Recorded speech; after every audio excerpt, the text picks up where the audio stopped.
What's up? This is Chris, and today I'm going to talk about public speaking and why this was such a huge challenge for me to go through. Now, to just take you back a few years in my own life, when I first got started within this public speaking realm, it was terrifying. I mean, I would rather hold snakes than fucking public speak. And with that being said, for some reason, I was always drawn to public speaking, despite being absolutely terrified of this art. These are the 5 things that I want to go over with you today. The first one, it's that the first experience sucks. The first time sucks. Second, repetition. Third, mental shift. Fourth, intentions with reframe. 5, self-care. So I think your first paradigm with public speaking is a one based on fear, where you go in the room and you look at everybody there and you're literally shitting yourself.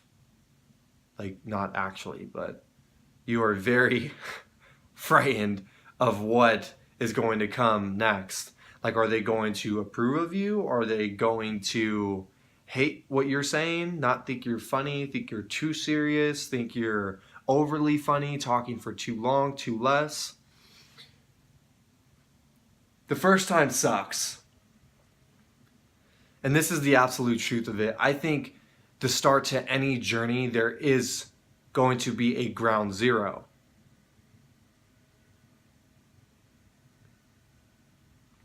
You look at a lot of famous people who have made it, they always have some story that is equally profound to their success, meaning they have a story of how they failed at one point or another. And this is where your public speaking journey really happens.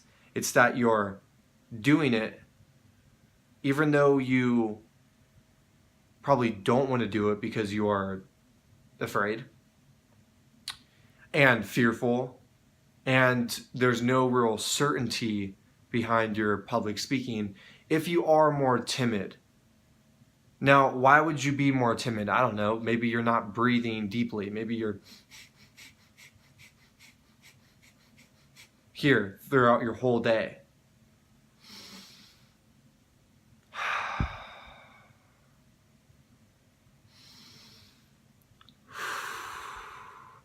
Maybe you were brought up in a household that expressed to you that it isn't okay to speak your mind fully and express yourself as a child. So now as a teenager and an adult, when you have to give presentations, you are coming out of fear base.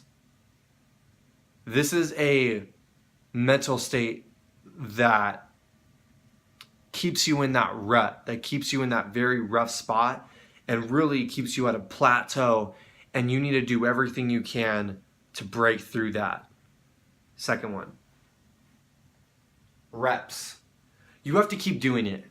You have to do it and do it and do it and do it and do it.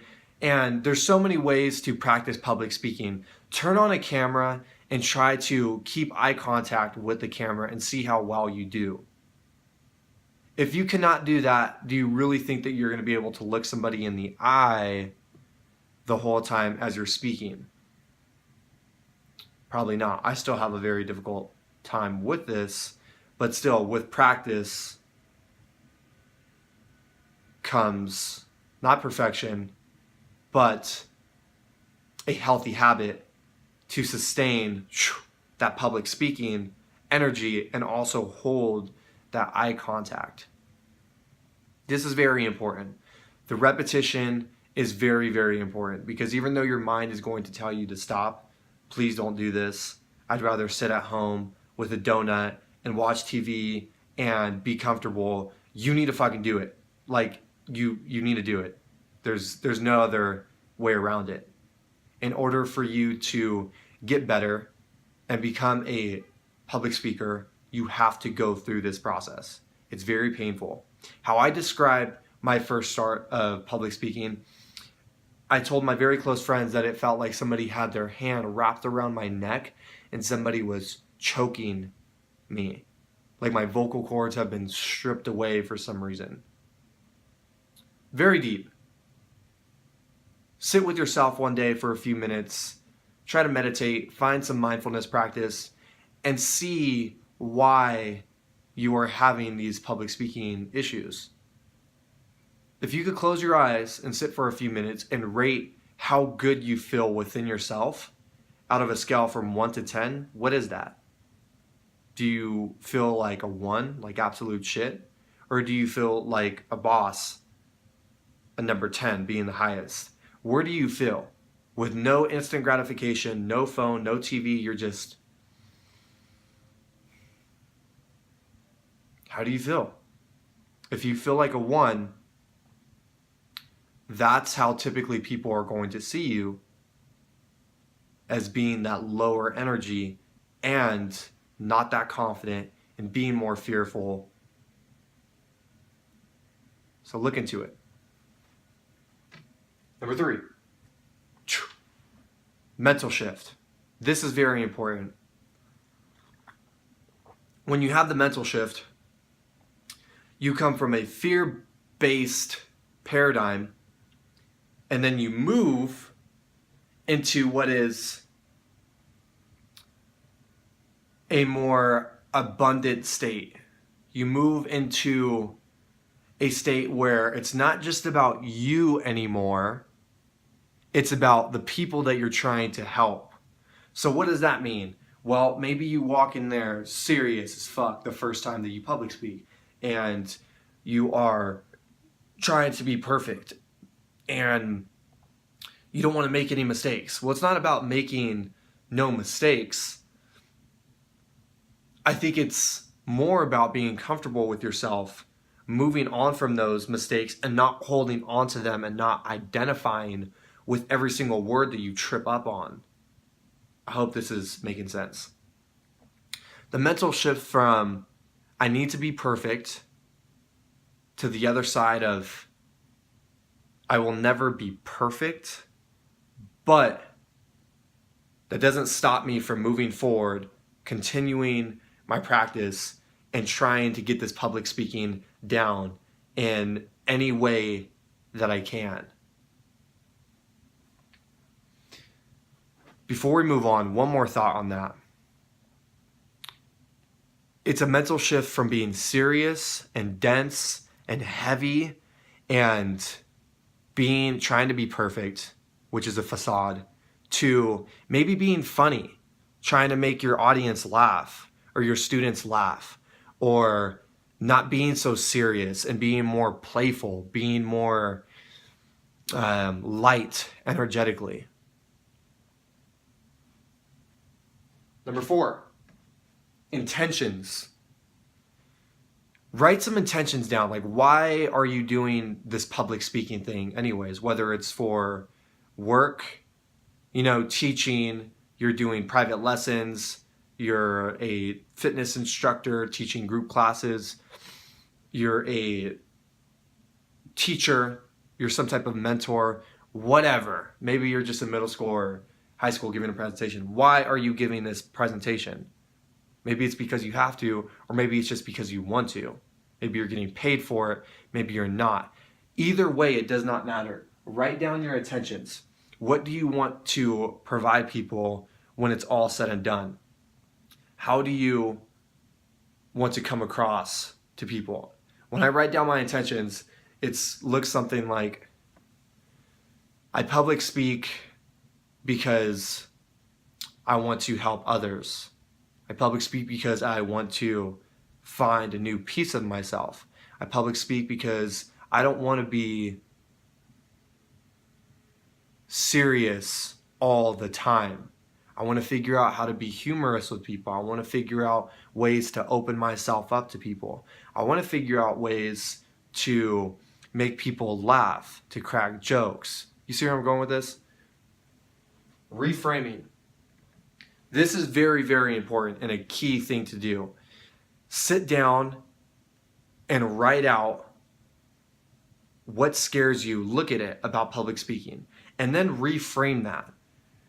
So one thing that I did with my fitness classes when I first started being a fitness instructor, I reframed my mental state and how I saw teaching. So when I walked in the classroom, I remember the first several weeks, my heart was beating very fast. My mind would feel all wiry.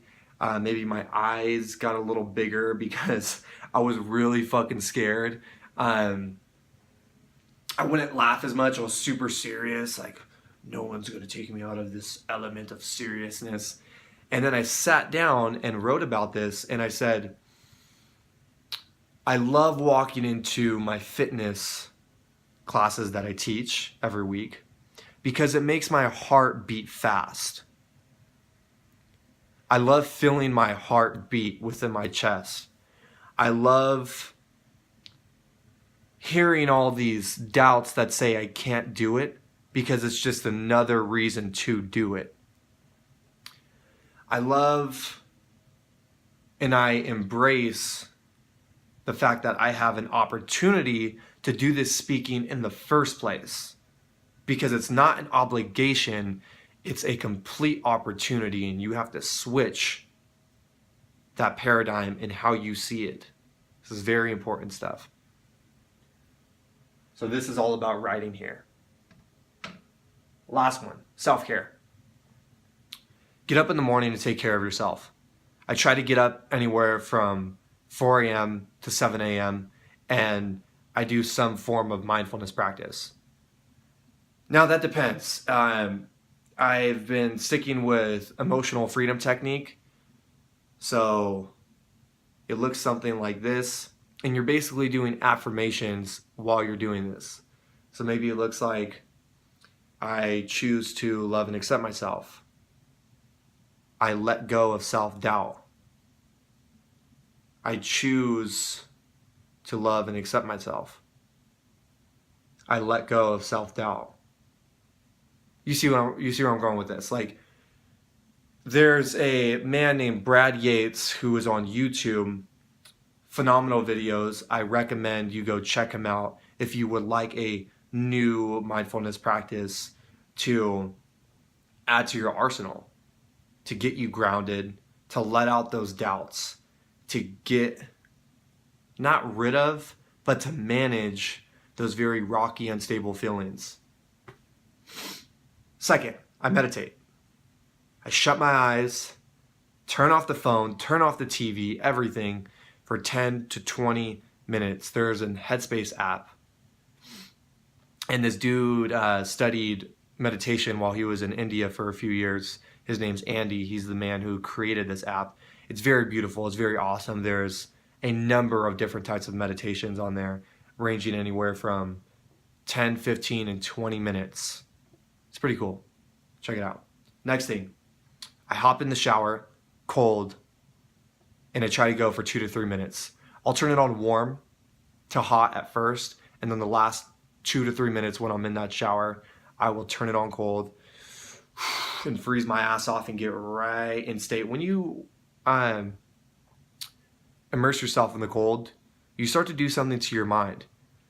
You let it know that it's not control of you. Like, all of those doubts are not in control of you, and you're embracing uncertainty. Because the cold is very uncertain. Like, when you're putting yourself in the cold, you're basically telling your mind, I don't give a fuck about your fight or flight response, like we're doing this. Like, when you're in an uncomfortable situation, the reason why you will freeze up and maybe not speak your mind or just shut down and close off your body posture to everyone instead of letting your chest out, keeping your chin up, it's because your mind is telling you to get the fuck out of that situation, because it's a life or death thing. Like, you either leave or you're probably going to die. It's very deep in this context of public speaking, especially when you're uncomfortable with it and you don't have a lot of experience with it. So let's go all the way back. It's okay to suck for your first time. It's going to happen. Embrace it. It's going to pass. The public speaking event is going to pass, and you will be stronger because of it. Get reps out. Rep that shit out.